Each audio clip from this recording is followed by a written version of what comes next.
अस्सलामुअलैकुम नाज़रीन। पाकिस्तान और बांग्लादेश के मैच से पहले पाकिस्तान टीम में तीन अहम तरीन तब्दीलियां की गई हैं और ये तीन तब्दीलियां कैसे गेम चेंजर साबित हो सकती हैं और एक ऐसे खिलाड़ी को अब टीम में शामिल किया गया है जो 6 बॉल्स के ऊपर 6 छक्के मारने की सलाहियत भी रखता है और यही वो खिलाड़ी है जो पिछले तकरीबन एक वीक से इंडिया में बहुत ज्यादा वायरल जा रहा है और इसके खिलाफ प्रोपेगेंडा भी चलाया जा रहा है, क्योंकि पाकिस्तान के लिए खेलने वाला कोई भी ऐसा खिलाड़ी जिसकी परफॉर्मेंस बहुत अच्छी हो, ये इंडिया को कैसे बर्दाश्त हो सकता है। और ये सीरीज बांग्लादेश और पाकिस्तान की सीरीज जो लाहौर में खेली जानी है, T20 सीरीज, 3 मैचेस होंगे इसमें। ये इतनी ज्यादा इंपॉर्टेंट भी क्यों है?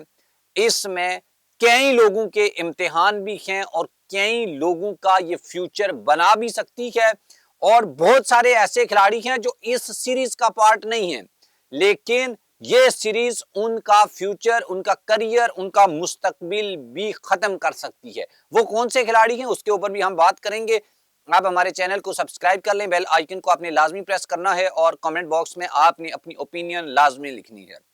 दोस्तों, पाकिस्तान और बांग्लादेश के बीच जो सीरीज है ये कई हवालों से बड़ी इंपॉर्टेंट है और जो इसकी एक इंपॉर्टेंस है वो ये है कि इंडिया ने इस सीरीज को सबूताज करने के लिए बहुत ज्यादा प्रोपेगेंडा किया, बांग्लादेश के खिलाड़ियों को धमकियां दी, लेकिन इसके बावजूद बांग्लादेश की टीम इस वक्त लाहौर में मौजूद है और अब से कुछ देर बाद बांग्लादेश और पाकिस्तान की टीमें एक दूसरे के आमने सामने लाहौर के कदाफी स्टेडियम में होंगी।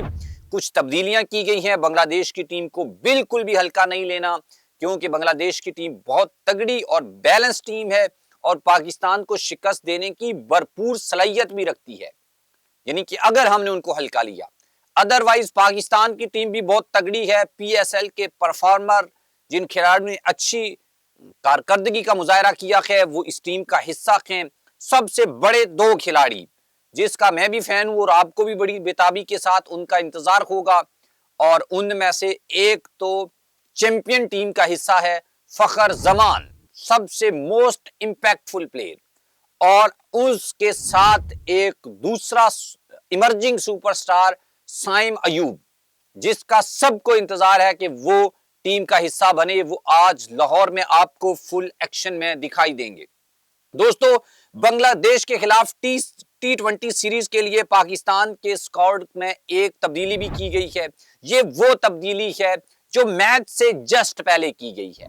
इस चीज को लेकर फास्ट बॉलर वसीम जूनियर जो हैं वो इंजरी के बायस स्क्वाड से बाहर हो गए हैं। प्लेइंग 11 की बात मैं कर रहा हूं और इनकी जगह फास्ट बॉलर अब्बास अफरीदी जो हैं उनको स्क्वाड का हिस्सा बनाया गया है। अब्बास अफरीदी ने पाकिस्तान सुपर लीग के 10वें एडिशन में 17 विकेटें हासिल की हैं और ये कोई छोटी कामयाबी बिल्कुल भी नहीं है। अब्बास अफरीदी 20 मैचेस में पाकिस्तान की नुमाइंदगी कर चुके हैं इंटरनेशनल लेवल के ऊपर, जिनमें उन्होंने 33 विकेट्स ले रखे हैं। यह भी बहुत बड़ी कामयाबी है। बांग्लादेश और पाकिस्तान के दरमियान T20 सीरीज खेली जाएगी, जिसमें पहला T20 आज अभी कुछ देर बाद जो है वो स्टार्ट होने वाला है और कदाफी स्टेडियम लाहौर में ये खेला जाएगा। बांग्लादेश के खिलाफ टी सीरीज में पाकिस्तान टीम की क़यादत सलमान अली आगा कर रहे हैं और उनके साथ वाइस कैप्टन होंगे शादाब खान। स्क्वाड को देखकर दीगर खिलाड़ियों में शादाब खान नाइब कप्तान हैं, इब्रार अहमद हैं, फ़हीम अशरफ हैं। फ़हीम अशरफ ने भी बड़ी जबरदस्त परफॉर्मेंस दी है। उसके साथ फखर जमान, हम सब का बेस्ट, हारिस रऊफ हैं, हसन अली हैं। उनके घर वालों के साथ एक बड़ा अफसोसनाक वाकया आया, नेक्स्ट वीडियो में आपको बताएंगे। हसन नवाज बड़ी जबरदस्त परफॉर्मेंस दी है। हुसैन तल्लत, मोहम्मद इरफान खान न्याजी, खुशदिल शाह, मोहम्मद हारिस विकेट कीपर हैं। अब्बास अफरीदी, नसीम शाह, साहिबजादा, फरहान रजा और साइम अयूब इस टीम का हिस्सा होंगे। अब देखो और इस चीज को समझें कि मोस्ट डिफिकल्ट डिसीजन होगा कि आपने किस खिलाड़ी को रखना है, किसको नहीं रखना और किसको किस पोजीशन पे रखना है। यह भी बड़ा इंपॉर्टेंट होने वाला है। उसकी वजह यह है कि मुझसे पूछें तो शायद मैं ये कहूं कि फखर जमान और साइम अयूब जो है उनको ओपनिंग करनी चाहिए। कोई और शख्स है, अभी मेरा दोस्त थे वो बात कर रहे थे, वो एक्सपर्ट हैं क्रिकेट के, वो कहते हैं कि नहीं, साइम अयूब के साथ फखर जमान को आना चाहिए और जो फखर है उसको पीछे रखना चाहिए। सेकंड डाउन के ऊपर कुछ लोग कह रहे हैं हारिस को आना चाहिए, तो हारिस सेकंड पे आएगा। तो फिर वैसे तो अगर आप देखें तो साहिबजादा फरहान रजा वो भी ओपनर है, तो उसको आप किस नंबर के ऊपर खिलाओगे? उसके बाद हसन नवाज जिसने न्यूजीलैंड के खिलाफ ओपनिंग की थी, नो डाउट न्यूजीलैंड की कंडीशंस बहुत जो है वो टफ थी, एक सेंचुरी भी बनाई थी, लेकिन उसके अलावा वो कोई परफॉर्मेंस नहीं दे सके थे। लेकिन पीएसएल में उन्होंने अच्छा खासा जो है वो धुलाई की है, क्वेटा ग्लैडिएटर्स की नुमाइंदगी वो कर रहे थे। तो अब हसन नवाज को आप कहां पर रखोगे? सलमान अली आगा वो किस नंबर पर आएंगे? शदाब खान जो हैं, तो इससे आप ये अंदाजा लगा सकते हैं कि मौजूदा पीएसएल के 10वें एडिशन के बाद पाकिस्तान को यानी कि ये डिसाइड करने में बड़ा दिक्कत पेश आ रही है कि किस खिलाड़ी को किस नंबर पर खिलाना है।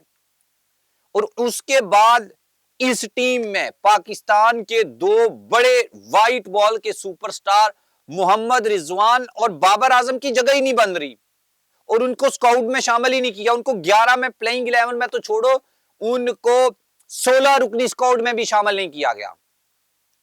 यानी कि टैलेंट की अगर बात की जाए, अगर खिलाड़ियों की बात की जाए, अगर जारहाना इनिंग्स खेलने की बात की जाए, तो पाकिस्तान के पास तो उस हिसाब से आप देखें कि किस तरह के बैटर्स हैं, और ये बैटर्स बड़ी कामयाबी के साथ जो है वो अपना रोल भी अदा कर सकते हैं अगर इनको अच्छे तरीके से चलाया जाए, अच्छी कप्तानी हो, राइट प्लेस के ऊपर राइट पर्सन को अगर लगाया जाए, तो आई होप्स हो कि पाकिस्तान बांग्लादेश को ये सीरीज में शिकस्त देगा। और इंडिया के लिए ये बहुत दिचके वाली बात है कि वो एक तो पीएसएल को सबूताज करना चाहते थे, लेकिन हम शुक्रिया अदा करेंगे उन फॉरेनर्स प्लेयर का जिन्होंने वापस पाकिस्तान में आकर पीएसएल के बकिया मैचेस खेले, और पीएसएल का जो एडिशन है वो कामयाबी के साथ लाहौर कलंदर्स की जीत के साथ खत्म हुआ। और उसके बाद या उससे इंपॉर्टेंट जो चीज है वो ये कि उसके बाद बांग्लादेश की टीम ने भी पाकिस्तान का दौरा किया है, और वो आज थोड़ी देर बाद पाकिस्तान और बांग्लादेश की टीमें एक दूसरे के आमने सामने आएंगी। और दिस इज मेरे ख्याल में बेस्ट चीज है कि पाकिस्तान ने ये पैगाम दिया है कि अगर उसके मुल्क पर जहरियत होगी तो वो डिफेंस भी करेगा और अपनी सॉवरेंटी खुद मुख्तारी का दिफा भी करेगा, और साथ साथ अमन को भी लेकर चलेगा, खुशहाली, तरक्की, मैशियत, इन चीजों को भी साथ लेकर चलेगा। क्रिकेट भी होगी, जंग भी होगी, लेकिन जब क्रिकेट का वक्त होगा क्रिकेट होगी, और जब इंटरटेनमेंट का वक्त होगा इंटरटेनमेंट होगी, लेकिन जब लड़ने का वक्त होगा तो लड़ेंगे भी और मारेंगे भी।